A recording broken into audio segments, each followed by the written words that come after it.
જય શ્રી કૃષ્ણ બધાને. તો કેમ છો બધા? આશા કરું છું કે બધા મજામાં છો. તો ચાલો આજે બપોરે રસોઈ બનાવવાનું છે. જો ટમેટાનું શાક છે અને તેલ મૂકી દીધું છે આપણે. તો હવે તેમાં રાઈ જીરું મરી નાખી દેવું અને લીમડો ને બધું આદુ લસણ પેસ્ટ બધું તૈયાર કરેલા છે આપણે. રેડી છે બધું. એનું નાખી દઈશું આપણે. તેમાં જો આપણે તેમાં સ્વાદ મુજબ મીઠું નાખી દઈશું અને હવે આપણે ફરી હલાવી લઈએ આપણે. ધીમે તાપે તેને આપણે જળવા દઈશું. તો જો આપણે રોટલો બનાવવાનું ચાલુ કરી દઈએ આપણે. આવી રીતના ગોલ ગોલ બનાવી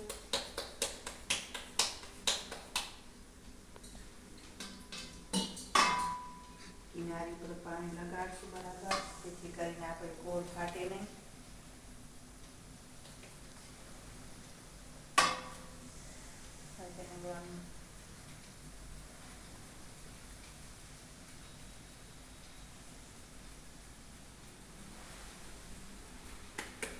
ઉકેલી લઈશું આપણે.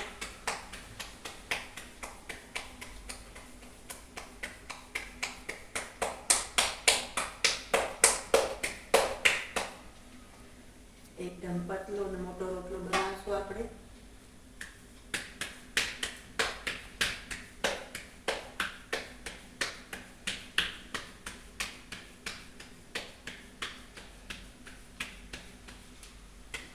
જો રોટલો બનાવાઈ ગયો છે, આપણે તાવડી નાખી દઈશું.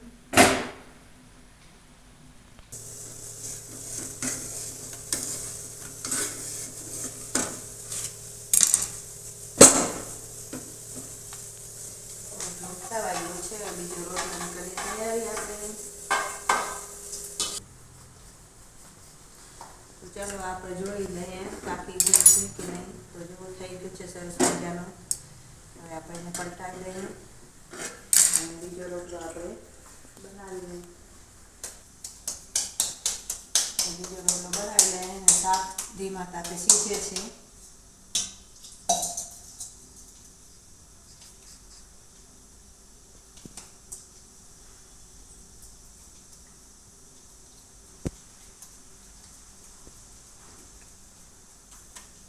જો લે થઈ ગયું છે કે નહીં.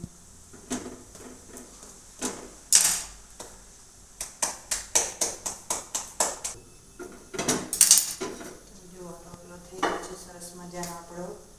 અને બીજો દીખાઈ જાય એટલે એને પણ નાખી દઈએ.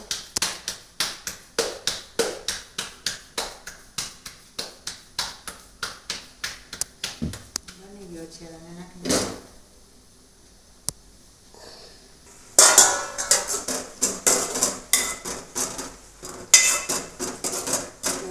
ચડી જાય પછી આપણે તેમાં મસાલા નાખશું. ચલો હવે આપણે ઉતારી નાખીએ. બની ગયા છે. છેલ્લો તૈયાર થઈ જાય એટલે આપણે શાકમાં મસાલા નાખી દઈએ. શાક પણ શીખી ગયું છે. તો હવે આપણે તેમાં મસાલા એડ કરી દઈએ. હળદર પાવડર નાખશું, લાલ મરચું પાવડર અને ધાણા જીરું. તેને આપણે હલાવી દઈશું.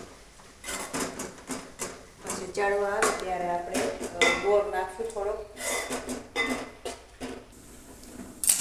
જો થઈ ગયો છે બાજરનો રોટલો આપણો. ગેસ કરશું બંધ અને શાક પણ સીજી ગયું છે. શાક રેડી થઈ ગયું છે.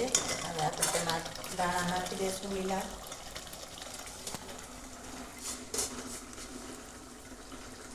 ગેસ બંધ કરી દઈશું આપણે.